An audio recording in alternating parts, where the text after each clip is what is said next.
अस्सलामु अलैकुम, मैं ख्वाजा जमील हूँ। आप अपना यूट्यूब चैनल सियासत और सहाफत देख और सुन रहे हैं। आज के व्लॉग में दो अहम खबरें पेश खिदमत है। पहली खबर के मुताबिक नवाज शरीफ ने एक बार फिर जनरल बाजवा और अदलिया पर तनकीद शुरू कर दी है, जबकि दूसरी खबर के मुताबिक इलेक्शन कमीशन और सदर के दरमियान इलेक्शन की तारीख को लेकर एक बार फिर तनाज़ा शुरू हो गया है। अब पहली खबर की तरफ आते हैं। नवाज शरीफ और मरियम नवाज काफी देर की खामोशी के बाद एक बार फिर जनरल बाजवा और सुप्रीम कोर्ट के जजों की तनकीद करते दिखाई देते हैं। नवाज शरीफ ने लंदन में सहाफियों से बात करते हुए जनरल बाजवा और जनरल फैज पर अपने पुराने इल्जाम को दोहराते हुए इमरान खान को हुकूमत सौंपने की बात की। उन्होंने जनरल बाजवा को मोरिद इल्जाम ठहराते हुए कहा, इमरान को सियासत में लाने और इलेक्शन में कामयाबी दिलाने वाले जनरल बाजवा है। जनरल बाजवा और जनरल फैज ने 2018 के इलेक्शन नताइज में रद्द बदल करते हुए इमरान खान की कामयाबी को यकीनी बनाया और नून लीग की वाज़े बरतरी को शिकस्त में तब्दील किया। ये जनरल बाजवा का कारनामा था जिसकी बिना पर इमरान खान को वजीर आजम का मनसब अता हुआ। साबिक वजीर आजम नवाज शरीफ अपने लंदन जाने के बारे में सब बातें भूल चुके हैं। हालांकि कुछ दिन कबल ख्वाजा आसिफ ने 2-3 साल पुरानी यादों को एक टीवी प्रोग्राम में ताज़ा करते हुए पीडीएम हुकूमत के इक़्तिदार में आने और नवाज शरीफ को मुल्क से बाहर जाने में जनरल बाजवा की मदद के हवाले से सारे राज उफशा कर दिए। ख्वाजा आसिफ ने नवाज शरीफ के लंदन जाने के मुताल्लिक बात करते हुए कहा, नवाज शरीफ को बाहर भेजने में जनरल बाजवा का बड़ा किरदार है, क्योंकि जिस वक्त नवाज शरीफ पाकिस्तान छोड़कर गए जनरल बाजवा की इजाजत और रजामंदी से गए, क्योंकि नवाज शरीफ के बाहर जाने में अगर जनरल बाजवा की रजामंदी शामिल न होती तो नवाज शरीफ किसी सूरत पाकिस्तान छोड़कर लंदन का सफर नहीं कर सकते थे। चुनांचे पाकिस्तान से लंदन जाने में जनरल बाजवा ने किरदार अदा करते हुए इमरान हुकूमत से बाहर जाने में इजाजत दिलवाई। यूं नवाज शरीफ जनरल बाजवा की मरहूम मिन्नत इलाज के सिलसिला में पाकिस्तान से लंदन गए। जनरल बाजवा नवाज शरीफ को बाहर भेजने में दिलचस्पी न लेते तो इमरान खान उनको किसी सूरत लंदन भेजने के हामी नहीं थे।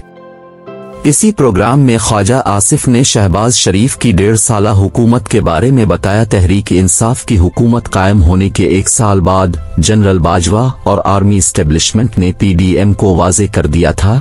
जनरल बाजवा ने शहबाज शरीफ और इत्तेहादियों को पहले पंजाब में तहरीक इंसाफ हुकूमत खत्म करने की नवीद सुनाई, फिर दिसंबर में इमरान खान को वजारत उज़्मा के मनसब से उतार कर वफाकी हुकूमत उनके सुपुर्द करने की खुशखबरी दी।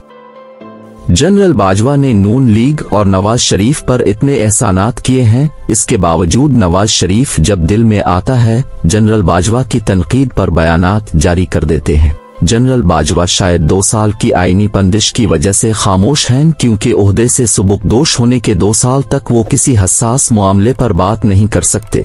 मुमकिन है 2 साल की आईनी पाबंदी के बाद जनरल बाजवा इस पोजीशन में हों वो नवाज शरीफ और दीगर की तनकीद का किसी कदर जवाब दे सकें और उनकी 6 साला फराइज की अंजाम दही के दौरान हसास मामलात के अलावा दीगर सियासी मामूलात पर अपनी जबान बंदी खत्म करके अपने ऊपर लगने वाले इल्जामात का जवाब दे सके।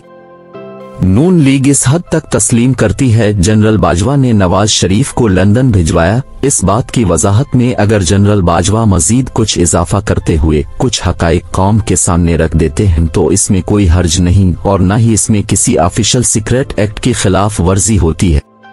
बहरहाल नवाज शरीफ एक बार फिर अफवाज के जर्नेलों और अदलिया के आला जजों पर तनकीद की तरफ आ रहे हैं। शायद उनके दिमाग में गुस्सा भरा हो, क्योंकि 1.5 साल अपने भाई की हुकूमत होते हुए वो पाकिस्तान नहीं आ सके, ना अदलिया को राम कर सके और ना आर्मी इस्टेब्लिशमेंट को अपनी वतन वापसी पर रजामंद कर सके। हो सकता है नवाज शरीफ नफ्सियाती तौर पर अपनी वतन वापसी की राहें बंद होने को महसूस कर रहे हों, जिसका इजहार आर्मी इस्टेब्लिशमेंट और अदलिया पर गुस्से की सूरत में कर रहे हैं।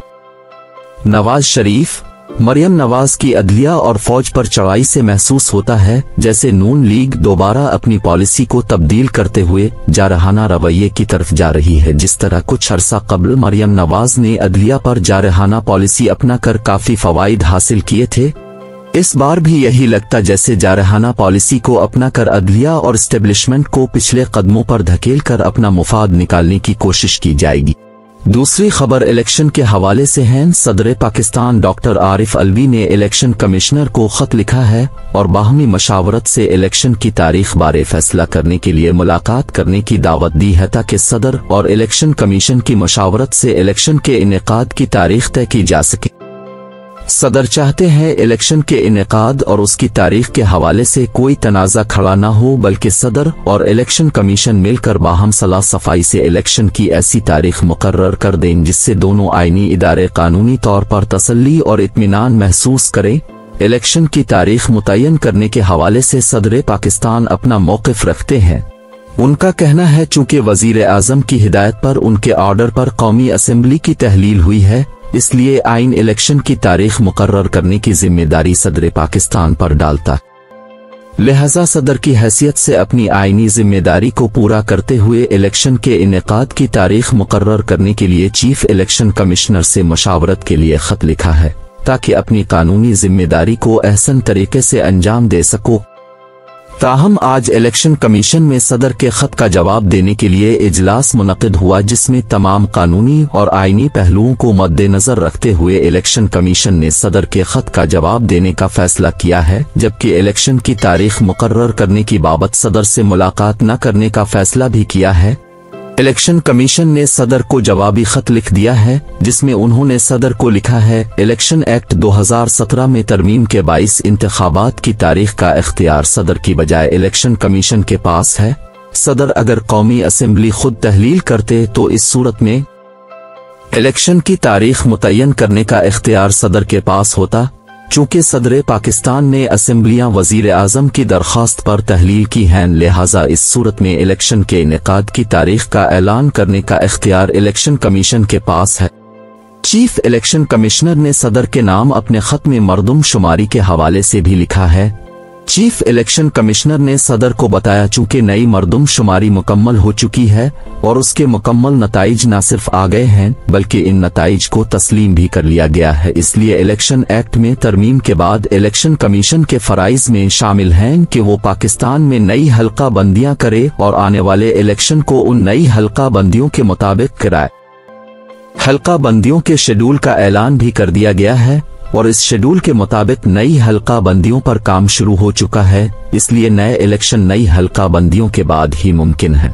चीफ इलेक्शन कमीशन ने अपने खत में सदर को लिखा, वो सदर के ओहदे का बहुत एहतराम करते हैं और गाहे बगाहे उनसे मशावरत जारी रखेंगे और किसी भी अहम मामले में इनकी मशावरत को अहमियत दी जाएगी। उन्होंने सदर को लिखा चूंकि 2017 के इलेक्शन एक्ट में तरमीम हो चुकी है, इसलिए सदर के पास इलेक्शन की तारीख देने के हवाले से इख्तियार नहीं है। पीडीएम की हुकूमत ने कौमी असेंबली और सेनेट में इलेक्शन एक्ट में तरमीम लाकर इलेक्शन की तारीख देने का इख्तियार सदर से लेकर इलेक्शन कमीशन को दे दिया है। इस इलेक्शन कमीशन अपनी इस जिम्मेदारी को महसूस करते हुए नई हल्का बंदियों के बाद नए इलेक्शन की तारीख देकर इसी के मुताबिक पूरे मुल्क में एक साथ इलेक्शन का इनेकाद करवा देगा। इलेक्शन कमीशन के साबिका सेक्रेटरी कनौर दिलशाद ने 23 अगस्त को एक टीवी प्रोग्राम में बात करते हुए पहले आगाह कर दिया था। उन्होंने कहा, इलेक्शन कमीशन के पास कानूनी तौर पर इख्तियार है, वो सदर से मुलाकात करने से इनकार कर सकता है। मुलाकात से इनकार का इख्तियार चीफ इलेक्शन कमीशन को कानून देता है। उन्होंने साथ ये भी कहा, चीफ इलेक्शन कमीशन अपने इस आईनी इख्तियार को इस्तेमाल करते हुए सदर से मुलाकात नहीं करेंगे बल्कि मुलाकात करने से इनकार कर देंगे और इलेक्शन की तारीख का ऐलान भी सदर की बजाय इलेक्शन कमीशन ही करेगा, क्योंकि इलेक्शन एक्ट में तरमीम के बाद ये इख्तियार सदर के पास नहीं बल्कि इलेक्शन कमीशन के पास है। साबिका सेक्रेटरी ने अपने टीवी प्रोग्राम में जो बातें की इसी के मुताबिक अमल हुआ। जो कुछ उन्होंने कहा वही हुआ। उनकी कही हुई सब बातें सच साबित हुई, क्योंकि इलेक्शन कमीशन ने सदर के खत का जवाब तो दे दिया मगर उनसे मुलाकात करने से इनकार कर दिया और इलेक्शन के इनेकाद की तारीख का ऑप्शन भी अपने पास रखा। नाजरीन, वीडियो अच्छी लगे तो लाइक और शेयर कीजिए।